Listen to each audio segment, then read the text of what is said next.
I want you to know that there's only a month and a half left that we lose daylight, okay? So December 20th or so, we'll start gaining daylight again, just so you know, so about a month and a half, okay? And then come spring, you change your clocks, and you never have to change them again. Did you know that? Okay? All right. Hey, listen, I grew up in Northwest Indiana. I don't know what all you guys are complaining about. We always changed our clock, and that's living in Indiana, so we always changed our clock as a kid. So my dad used to go, so is it behind or ahead this time when they moved out of the central time zone? I used to have to harass him. So, but we always changed our clock growing up. Like when we lived in Alaska, we changed our clock for daylight saving time in the summertime. Do you think it really matters in Alaska if you change your clock? Nope. It doesn't matter. But I promise you this, every year, guess what we did? We changed the clock. And by the way, you get no more extra daylight or extra darkness in the wintertime in Alaska either. It's still going to be there. Okay? All right, I want us tonight to continue looking into Mark. So if you would, we're going to be in Mark chapter 1, and we're going to be in verse 29. And I'm going to read down to the end of the chapter, okay? And there's some quite interesting developments that take place here in these last verses of this chapter. But listen to what it says. And immediately after they came out of the synagogue, they came into the house of Simon and Andrew with James and John.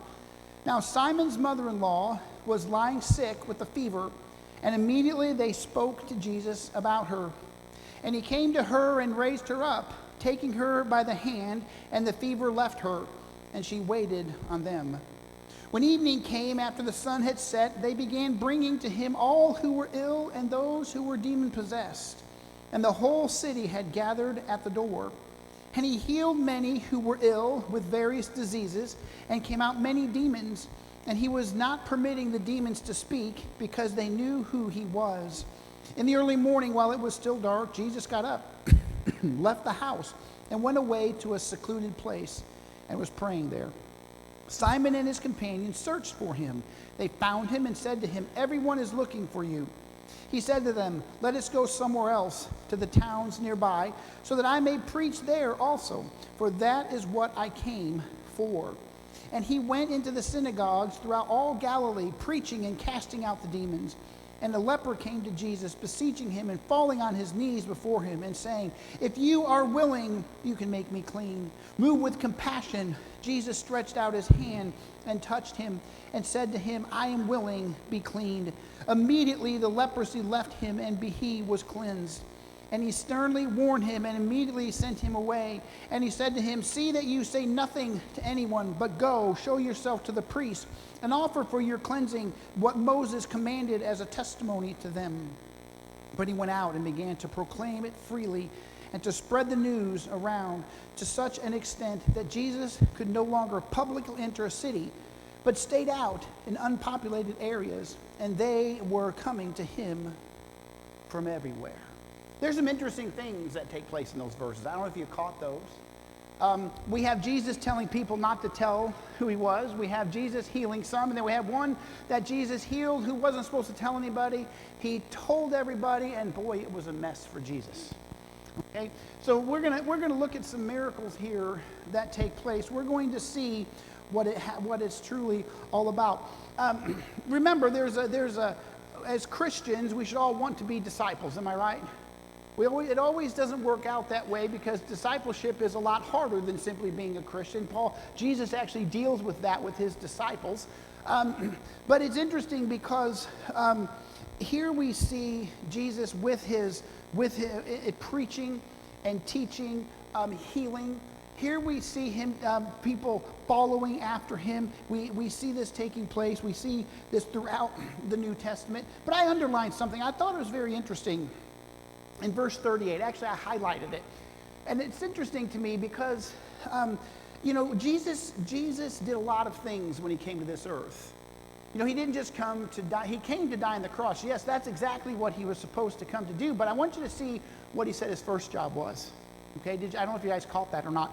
But verse 30, there in verse 38, he said to them, "Let us go somewhere else, to the towns nearby, so that I may preach there also, for that is why I came for." That is what I came for. I came to preach to them about my Father, about God. That's why I came. Did you see that? That's why he came. Okay, that's what he said that he did. He told the disciples he was going to die on the cross, didn't he? And what did the disciples say? You can't do that, right? You can't do that. You can't die on the cross. You can't leave us here all by yourself. He never once told them he was staying, did he? Never did. The whole time he was open and honest. No, this is not my place. This is not where I'm going to ultimately be. But here we see in verse 38 that taking place, that he is saying, I have come to preach this. So we talked about, I just asked you about discipleship, Christianity. Something else that as Christians and that we need to have and that Jesus had was compassion. Okay? Sometimes compassion can be hard. Because sometimes you want to look at someone and go, what is wrong with those people? Do they not know better? Do they not understand what they're doing is going to destroy their life? It's crystal clear to see for me. Why can't they see it? Right? It can be very easy to do that if we're not careful. And so as we think about Jesus, we think about all the things that he did. Have you ever gotten busy before? Okay, I want you to know something, that none of us, probably actually every single one of us here tonight, combined, were never as busy and are never as busy as Jesus was. Okay? And he never once said, I'm too busy. Oh, there was times he said, hey, I only came for the lost sheep of Israel. There were some times he said some things, but guys, I want you to think about this for a moment. You just got off a midnight shift, and you're tired, and a boom, boom, boom on your front door. And you say, you know what, I'm too tired. Don't they know I just got off work? I can't talk to those people. Isn't that what has happened to Jesus? Man, he's so tired. I mean, he could have said that. He didn't say that, though, did he? He said, no, it took even more people and more people. So as we look at these, he has some miracles that he gave here. And if you notice here, the first one here was actually verse 25, 26. We see him casting out the evil spirit. We see him telling him to be quiet. And here we see in verse 29 that he is going into the house of Simon and Andrew. And so the first thing we see here that he goes in to see them. He goes into to eat and do other things. And who was there? Simon's wife. Mother-in-law was there. So his mother-in-law, so his wife would have been there, his family everybody would have been there. It's interesting that the Catholic Church says that Peter was the first pope. Did you guys know that? And it's interesting that Peter was married, but none of the popes can be married. That's kind of interesting. I just want to point that out. You can't have a mother-in-law unless you're what, guys? Married, okay? All right, so anyway, so that's just a little side note, a little historical note that's there. But here we see him, his mother-in-law is there. She is sick. In fact, it says she has a fever. How many of you ever had a fever before? Right? So here we see them. He is going out, and he has just been casting out demons. He has just been, people were, they were talking about this man who's preaching with authority, and they see him doing all of these things, and he gets there, and there's that word there twice that we saw there that says, and immediately. In verse 28, it says something there that we didn't read that tonight, but we did last week. But immediately, or 2 weeks ago, it says this, immediately this happened. Immediately all of this following started to take place. Immediately people saw what he did, and they knew what he did, and they hoped that he would do the same thing for them. So here we see some things taking place. How many people wanted Jesus in jail? A lot.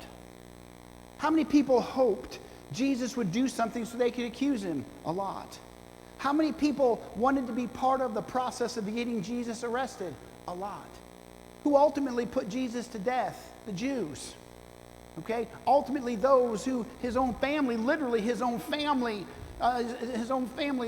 because he was a Jew, literally put him on that cross by turning him over to the Romans. Now here we see this. Here's Jesus. It's interesting here. How many of you guys remember Benny Hinn? You guys remember Benny Hinn? I mean, he used to heal people and all this. He said, listen, I'm not making fun of anybody. I'm not saying it can or cannot happen. I don't know. I don't have the ability to do that. That I know for certain. But what I do know is Jesus Christ did. Right? And I know that he did. And what did he do? He healed people physically and cast out demons. Those are pretty big things to do. So here we see this. Here we see him going out, doing all these things. And now he goes to a place where he wants to just simply relax. He's at Simon Peter's house. He's with Simon.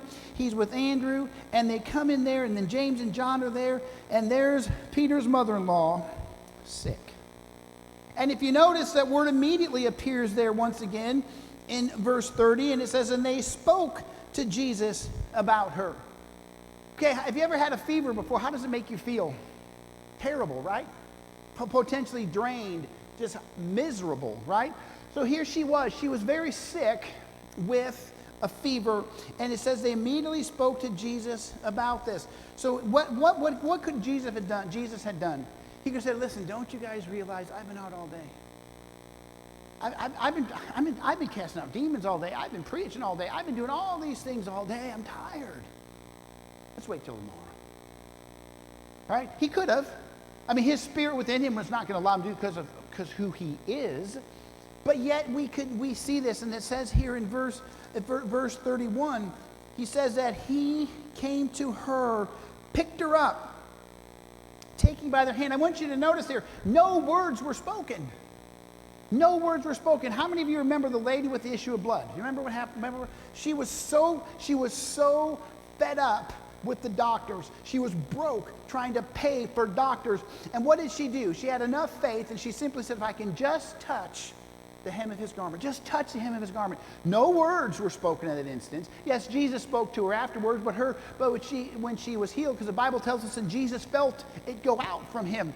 So here we see this same thing take place. Here we see the power of Jesus physically. It tells us right there in that verse, he didn't speak words to her. It literally says right here, and he came to her and raised her up, taking her by the hand, and the fever left her immediately. That's power that is there. That's power that we can see this. So here we see this, and I want us to see something here, and I want to point this out to you. What can we learn from this? Okay, remember, Jesus, when he was on his earthly ministry for about 3.5 years, what he would do is from town to town, in fact, he said this, he would go and teach from town to town. And so what he would do is he would go out, and people would literally, we see here from these passages that so many people came to him he had to quit publicly doing some things. So this is how much the people were swamping around coming to try to get him.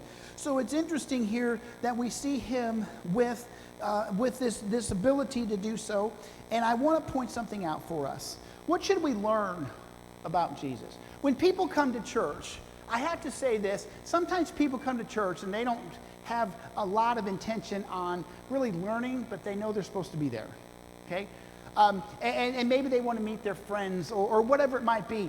And sometimes people, when they come to church, they'll listen, sometimes they won't, am I right? Okay, we've all probably been there, okay? So here we see this, and here we see Jesus going from the church to the home. And what I want us to learn here is that we cannot be afraid to take Jesus with us when we go places, okay? We can't. I mean, we can't just leave him in the church building, because this is just a building. The Bible tells us over and over again, we are his hands, we are his feet, we are his mouth, we are all these things so that people can hear, people can see about Jesus. So here we see this. We need to make sure that we take it with him. How many of you have ever been blessed by God? Right? How many of us have ever had burdens taken away by God? Do you think it's a good possibility that you might run into somebody one day who needs their burdens removed by God, that you can say, hey, God did this for me? Okay, so let us never be afraid to take him with us. Don't leave him in the church. But let's talk about the results. Okay, one of the things that we're really good at as people is when we want to fund things in society, I don't care what it is, we want to see results to justify to fund it again, whatever it might be. So here we see in this case, what are some of the results? Well, first of all, the Sabbath ended at sundown. Okay, so the Sabbath is over, and so here we see him going through there. We see, if you notice here, in verse 32, it says, evening came, so again, the Sabbath has been completed, the sun has set, and they began to bring him all who were ill and those who were demon-possessed. I always find it interesting when I read the scriptures. Does anybody find something interesting about those verses? Here are these people coming to Jesus. So obviously the word was already out. Jesus could do these miracles, am I right? I mean, they're standing outside of their home right here, and they're bringing them out. And then even more interesting here is that when we see this person who had leprosy, that obviously this person probably was known by a lot of people. They didn't necessarily get close to him, okay? Because they wouldn't do that. But yet we see in verse 32, all these people flocking to find Jesus, all these people hoping to be healed by Jesus. And here we see one, he said, don't tell anybody. I just find how Jesus speaks sometimes to people is interesting to me, because here we know, people already know what Jesus is doing. So there's probably a good possibility here what's taking place is that this person knew other people besides the other ones that had been coming around. In fact, we see here that it became so inundated with people, he could no longer publicly enter. And let's notice what it says there. Any city, a city, okay, because of what took place. So we have that understanding. So here we see the miracles, that we have those who were physically had problems. We had those who were possessed by demons. We had those that had problems that were Jesus was healing. And I can guarantee you that there were those who were tired. Christians, there's many times we get tired. You ever get tired? I mean, we do. I want you to know something. Now I'll ask you another question. Do you ever get tired in the ministry? Okay? There's times in the ministry you can get tired. And I know, been there, done that. And there's times it happens. That doesn't mean you've done anything wrong. It simply means you're tired. And it simply means that we have to go back to where God wants us to be and let him build us back up. See, that's what we need to remember, who Jesus is and what he can do for us. It's that person who says, I don't want to minister anymore because they don't want Jesus Christ to build them back up. And it's sad when that takes place. Guys, it's sad when thousands upon thousands of pastors are getting out of the ministry every single year. Okay? And I'm not talking people who are old enough to be at their retirement age. I'm just talking about getting out of the ministry completely. So as we think about who we need to trust, you think about who there, we need to understand here that it wasn't just a one-time thing. If you notice there, they said to him, it says there, when evening came, and it says, and they began bringing to him all who were ill and those who were demon possessed. It's very interesting here because that word in the Greek literally means they kept on bringing. Okay? They didn't just stop after, they didn't cut the line off, when it got past a certain point. They just kept on bringing and kept on bringing. And what did Jesus do? Kept on healing, kept on healing, kept on taking care of people. Okay? So here we see these people that are coming and they're bringing him over and over again. And we need to remember that we can never forget what he has done for us. I'm telling you, there's a lot more people out there you can relate to than you realize. There's a lot more people out there hurting that you can say some words of encouragement to than you probably realize. And so as you think about your life, guys, we all get busy. Sometimes we get busy doing almost nothing or very little.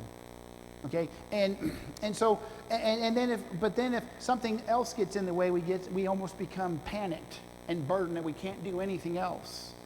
And I'm not saying we should never take a step back and relax, because that's what Jesus was doing there. I don't know if you guys noticed that too, that he was off by himself. I mean, it's okay to do those things. But here we see that he was willing to take care of these people. But I want to point something out here. That there's this,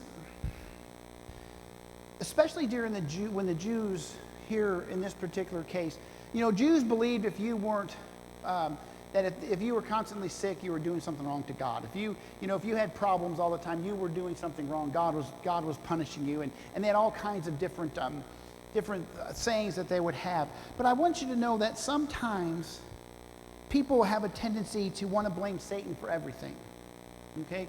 You guys realize that sometimes Satan can leave us alone, and we ask God to leave us alone, and we just get ourselves into trouble without any help. Do you guys realize that? Okay? It's interesting because I want us to understand that these people, they weren't, one wasn't sick because they were demon possessed. They were sick. There was no demons involved. They were just sick. And then there were demons involved. So we don't always have to have this same thing taking place, this physical thing and this spiritual thing. So here we see Jesus. That Jesus has, again, he has gone off. And if you notice there, he said that I look at verse 33. Verse 33, okay? Verse 33 says, and the whole city gathered around the door. Does anybody know what the phrase the whole city means? The whole city, okay? All these people were coming around. And people might say, well, that wasn't a very big city. It doesn't matter how big it is. The whole city's there. The whole city's there. They heard about Jesus. They knew what Jesus could do, and they wanted to be taken care of. And Jesus obliged, didn't he? Okay, so here we see this taking place. The whole city is there. Now, have you ever questioned someone's motives before? I probably have. If you've ever, it's very interesting to have various ministries in the church, because we think that the people who need help are always going to look the part. Okay? What I mean by that is simply this. Well, it means they're going to dress poorly. Their cars are only going to half work. It's going to be half of a rust bucket. And that's what we usually think someone who needs help with, how they look, how they play the part. But we all know if you come to the food pantry, that's not the true, is it? We all know if we've ever lived a life of ministering to people, that's not true. Okay? And so as we think about what is happening here, these people were coming. Now, does everybody who come to the food pantry really need food? I don't know. What I do know is that there's about 85,000 food banks around the city. That I do know. There's like just within a couple miles of our church, there's at least two. Okay, at least two. Actually, there's three. There's about three. So we can, it's easy for us to pretend we know why people come to something, to assume why they're coming to something, and be wrong. And there's other times, and that what that makes us is, and sometimes we try to judge people based upon how they look, okay? And that's very shallow on our part, okay? And sometimes people come because they're shallow too. They just don't want to go buy food, or they just don't want to go do something, even though they have the complete means to do it, okay? But fortunately, we don't worry about that at the food pantry, do we? Because that's not our decision to make, right? But the reality is here, there's a lot of shallow people coming to Jesus. Did you know that? Okay, how many times have you, how many times has someone come to church and you see them once? I mean, they make a scene. I mean, they'll make a scene how bad their life is, how horrible their life is, and they just don't know what they're going to do in their life. But they come to church once and it all gets better. And then you never see them again until their life falls apart again. Okay? These people didn't want to hear the message. Remember, Jesus said, my job was, listen, Jesus did not say his job was to heal people. Did you catch that when I had you look at that? He did not say his job was to heal people. He said his job was to preach God. It was to preach the message. That was his job. It was not to heal people. He did that out of compassion for people. So here we see these people coming, and here we see this coming in, and Jesus taking care of them. So it's interesting. What does Jesus say? Okay, as we look here, it says in verse 33, it says the whole city came. It says he healed many who were ill of various diseases, cast out demons. Then it tells us in verse 35 that he went to a secluded place. And then in verse 36, Simon had a great message he had to go tell Jesus. Jesus, there's more people looking for you. You got to come back. These people need to be healed too. What did Jesus say? No. I have to go to other towns to preach the message about my Father, the message of salvation. That kind of caught Peter off guard. You know, Peter was not always the sharpest guy in the world. Did you know that? In fact, did you guys know that most of the disciples were not the sharpest people in the world? They missed some things here that Jesus said. In fact, Jesus said to them more than once. He called them out on their dullness, okay? So here we see a little dullness on Peter's part. You might say, what? He didn't see the shallowness of the people. They weren't coming to hear the message. They weren't coming to get saved. They were only coming to get healed. They didn't care about the rest of it. Let me tell you something. There's a lot of people, all they do is they want to come to cry at church, never come. and becomes very shallow, and they'd rather go to hell than keep coming back to church to hear the message. Okay? We need to understand that, like at our food pantry, guys, it's not good enough just to give them food and say, walk out the door and say, you can go to hell because we didn't tell you about Jesus. That's not good enough. That is not good enough. Okay? Here we see this. He's reminding them. Peter's shallow. He's missing this. He says, look, I'm not here to heal people. Listen, we're not there to feed people at our food pantry. We're there to give them Jesus. It's an extra bonus to give them food, okay? Our job has to be that. That's what we need to remember. We don't have Sunday school so we can pat each other on the back. We have Sunday school so we can learn more about Jesus, so people can hear about Jesus. We don't have worship service so we can say, how was your week? No, it's so we can worship Jesus, so people can hear about Jesus. That's why we do it. If we do it for those other reasons, we need to stop. Okay? This is what they're missing. They missed it. They missed it completely. It's like, come on, there's more people down here. Did you guys see that? I'll read it to you again. This is what he says. He says, Simon and his companions, they searched for him. And he says, everyone is looking for you. And then in verse 38, he says, I've got to go somewhere else because that's not why I came. It's not why I came. I came so that they could hear about my Father. I came to preach to them. We need to remember that as Christians. Yes, we have to help people's needs. Please don't misunderstand me, but that can't be the only reason, the number one reason why we do things. Okay, the number one reason is so they can hear about Jesus. That's the number one reason. And that's what he's trying to get them to understand this. So they went out there and they did it. They simply didn't understand his message, how important that message was. Boy, if we just can heal these people, Jesus, maybe this might happen. They might stay in the synagogue longer, or they might change their life around. They might become a little bit better people, but it doesn't matter. They're still going to go to hell. Why? Because they never heard the message. Never heard the message. He says, I can heal all I want. And Jesus knew this. He knew that if they rejected him, where they'd spend eternity. He knew.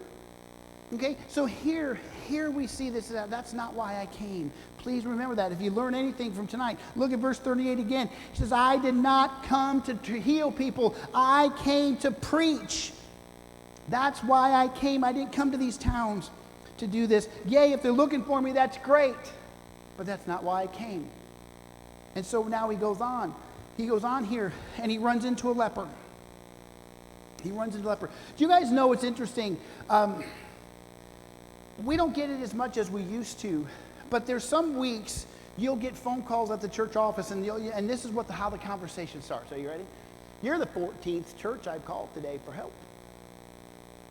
I'm not making it up. I'm serious. Well, you were the first, like when we were in Wyoming, you're the first one in the church list because there's A. Okay? And they didn't care about Jesus. What they cared about is whether we could take care of their temporal needs they had at that moment. Okay?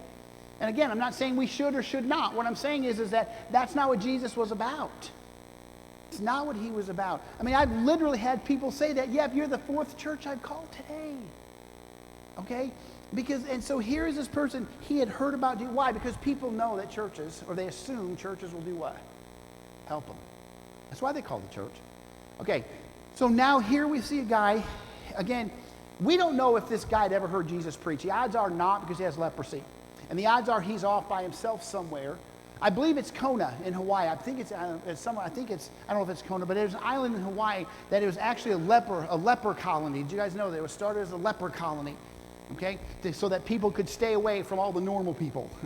Okay, that's what it was. They actually had this in Hawaii. So here we know that this man would not have been around everybody else. That doesn't mean he didn't hear things. It doesn't mean that he didn't even necessarily witness crowds going by where he might be. But what we do know is he was not in the middle of the crowd with Peter and Andrew and everybody else. He wouldn't have been there. Okay? So he's obviously heard something that could heal him, but he wasn't quite sure if that was going to take place. Why? Because if Jesus went around unclean, remember the Old Testament's quite interesting. You should read it sometimes and study. It's very interesting that when you had leprosy, you had to stay away from everybody. And then if you went around somebody that had leprosy, you had to stay away from people. And so why would Jesus help this leper if Jesus had to stay away from people when Jesus was there to preach the message, right? I mean, this is just something to think about. So here we know that Jesus wasn't worried about that, was he? He didn't care. He didn't care at all. And all he wanted him to do was, listen, don't tell a bunch of people. I've already got a whole bunch of people following me. I'm not here to heal people. I'm here to give them the message of my Father. Okay? And I'm here to heal people. I'll heal people. That's not my number one priority. Okay? And so here we see this taking place. And here's what happened. So we know here that this man had leprosy. The Bible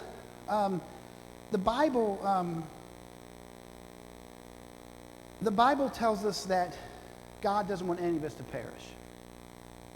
There's no way Jesus would have let this leper go by and not do anything for him. There's no way. Because that's not why Jesus came. Why did he come? To give the message of his Father, the hope, the salvation that people needed. So, and besides that, Jesus wasn't worried about getting leprosy. Okay? He didn't care about that. And so here we see this. This was not necessarily a big concern for him, but was way more important as this man had the opportunity to get healed. All right, so now we have this man. He gets healed. But remember this. Remember this. It doesn't matter. It does not matter if this man gets healed.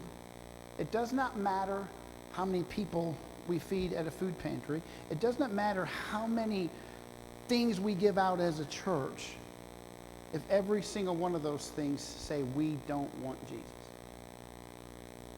Because those are not important. They can accept all those things and reject the one that matters. Who is that? Jesus. We can say, you know what, but we tried. Yeah, we tried. It's interesting. I had a conversation with some people, and I'm like, you know what? I'm here because I care. Okay? It's not because I'm trying to prove any point. Here is Jesus. He is there. He's not trying to prove a point.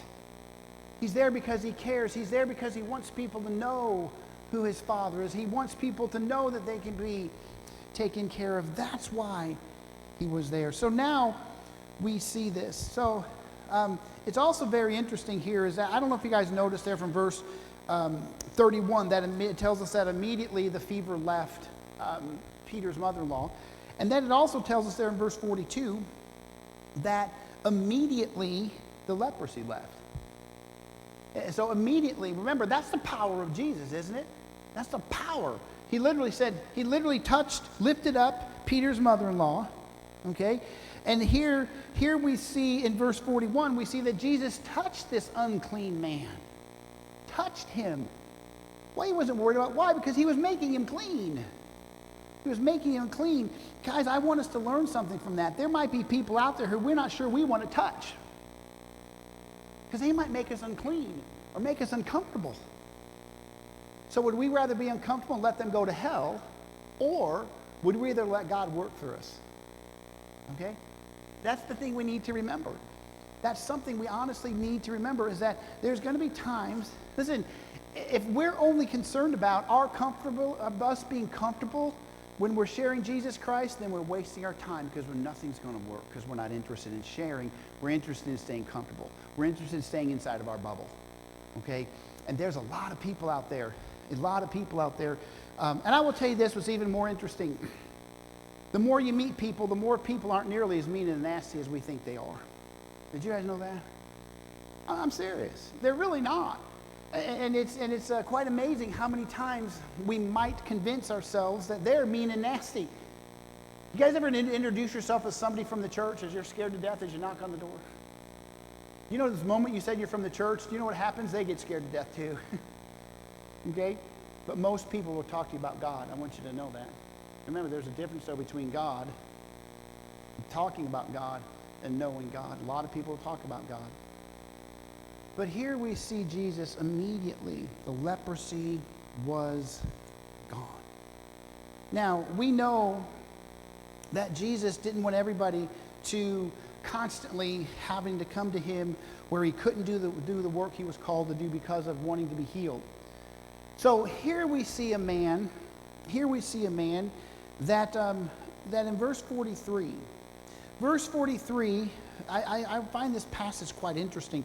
He says, and he sternly warned him. Listen, when I was growing up, my dad sternly warned me. Do you guys know what I didn't do? What he sternly warned me not to do. Okay?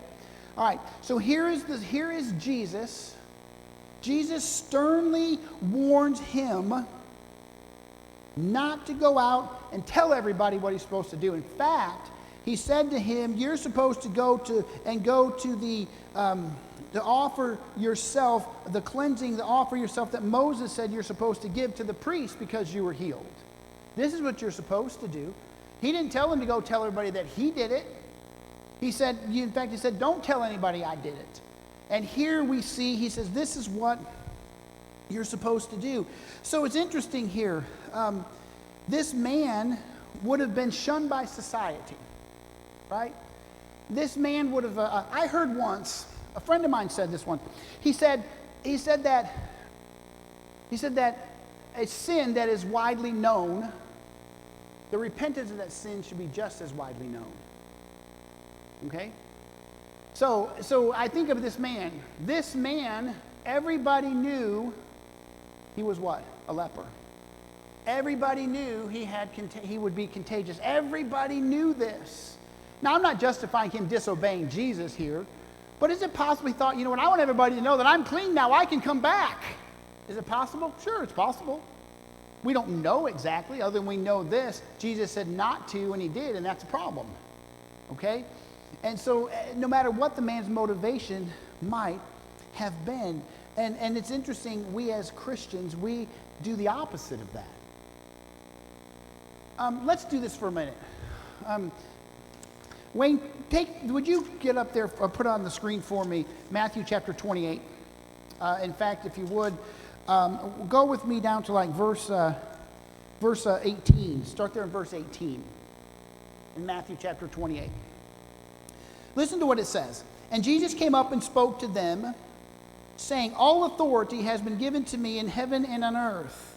Go therefore and make disciples of all the nations, baptizing them in the name of the Father and of the Son and of the Holy Spirit, teaching them to observe all that I commanded you. And lo, I am with you always, even to the end of the age. Now, why did I want to read that to us? Because that is a commandment to every single Christian. Okay? That's to every single Christian. All right, so Jesus tells you and I to do what? To go, and we usually stay. All right? So Jesus told this man not to do it, and he did it anyway. The opposite. The opposite. And I have to tell you that it's interesting because we all have our little quirks. We all have our struggles here and there. And I want to encourage all of us. I'm telling you right now, from first-hand personal experience that you also have experienced if you in your life. The more you interact with people about Jesus, the easier it comes to talk about it. Okay? I'm just telling you straight up, it is. It's way easier. It's so much easier. It's so much easier. How many of you guys remember the marked Bibles that we had? Okay? I don't know how many Jennifer marked for the church, but there's a whole bunch of them next door, okay? A whole bunch of them. Over this past week, I think I've given away 4, something like that. And it's interesting because those marked Bibles, you can take and give to someone. I want to challenge you to do this. All you simply have to do is, hey, look, I got this Bible I want to give you. I want to give it to you, and you know what? I'm going to come back tomorrow. I'm going to come back tomorrow, and I want you to read those verses to me. Well, and I want you to tell me about those verses and have a conversation with them about those verses. You'd be surprised how many people go, okay. And it's amazing. It's even more amazing that when you do this, because people, I just cannot believe the various people I've met over the last month and a half who have no idea about simple Bible stories that we take for granted. Have no idea. Have no idea. I mean, guys, we met a person, Jennifer and I met a person the other day. He said, God's a drunk. Now, we might sit and say, that person's crazy. You know what? Then show him he's not. Don't laugh at him. Show him he's not. Show him that God is real, okay? That's what we need to do with that. And so as I want to encourage all of us, take one of those Bibles with you. Put it in your car. You never know. You never know when an opportunity is going to arise. Listen, how many of you guys have more than one Bible? Give one away every once in a while. I was visiting with somebody the other day, and I had one. And I said, here, take my Bible. You don't have one. He goes, no, I don't want to take yours. I said, I've got 15. Okay? I'm not trying to lift myself up here at all. What I'm saying is that people will respond if we just give them a chance. They'll respond if you just give them a chance. Now, I'm not saying that they're always going to say, yes, I want Jesus. Sometimes they're going to say, you're nuts. It's okay. They said that to Jesus more than once, didn't they? It's okay. So remember this, too. Sometimes they might even get mad at you. They'll get over it. I promise you, they'll get over it. So think about that for your life. So this man disobeyed Jesus Christ. Now, I want to talk, we're going to close with this leper for just a moment. This leper was one who was an outcast. This leper could not be around people because they literally would cause other problems for other people. And yet, Jesus had no problem going to him. Now, it's interesting here because as we understand this, in the Old Testament, they had to do different offerings in order to have their forgiveness, to get their forgiveness, and to show their repentance, to show their cleanliness, to show these things. And thank goodness for Jesus, am I right? Okay, so here we see this taking place. But I want us to see and understand that what can we learn about the words that Jesus Christ said? What Jesus Christ did. First and foremost, let us never, ever convince ourselves we are too busy when someone calls or someone knocks on the door and someone needs to talk to us. It might be family time, but you know what? It might be their time where they're going to meet, literally, we know the phrase, their maker. And their maker is either going to say what? Come, or he's going to say, depart from me. Only two options that exist when we leave this earth. Think about that for your life. Let us not get so busy. Don't ever forget that. Jesus Christ is a servant. As Christians, we're servants. We have an awesome privilege, an awesome responsibility as servants of God to serve him. And God has been driving this home. The more and more I look and study his word differently than I have before, understanding what he wants from me, understanding what he wants from his church. And Christian, I'm telling you right now, he wants way more than what we give him. He wants way more than what we give him. And as Christians, are we really, remember, God, we all have the potential to be that disciple, to give up everything we have. We all have that potential to leave those nets behind as Peter did and others did. We all have that potential. We always don't live up to that potential, but we have that potential. And here we see the servant. And it's interesting here because God shares his authority with his servants. Did you know that? He shares his authority. We can't save anybody, am I right? We cannot save anyone. We can only give the message where they have an opportunity to receive or reject. We cannot save anyone. But God says he gives us that authority. We have the right to use it. We have a right to exercise that authority that he has given there. And that last thing that I want to encourage all of us, and then sometimes this is hard for me, as I started out with. You know what? Let us serve with compassion. It's hard. It's hard. There's times I go, what's wrong with those people? They do not see what they're doing. I don't know about you guys, but I've never been addicted to alcohol. I've never been addicted to drugs. So you know what? I have no clue what's going through those people's minds. I have no clue. And how dare I judge them thinking I do? I have no idea. But I have a God who does. who knows them, understands you, understands me. And we need to have that compassion that's there. And here's the thing, even when it's inconvenient for us, remember that. It was inconvenient. Jesus was like, you know what? I'm busy. I'm tired. I have been up. Have you guys followed me on Facebook, on Twitter? Don't you know what I've been doing? I'm busy. Right? And he said, you know what? Okay. But finally, when he got refreshed, he said, we got to go other places. Got to go other places. So tonight, I just simply want to ask you, are you willing to follow him, meet the needs of others, even when it's not convenient for you? Are we willing as a church to meet the needs of others, even when it's not convenient for us? We can only answer that question as individuals and hopefully collectively as a church. Where are you at right now? Brother Donnie, would you come?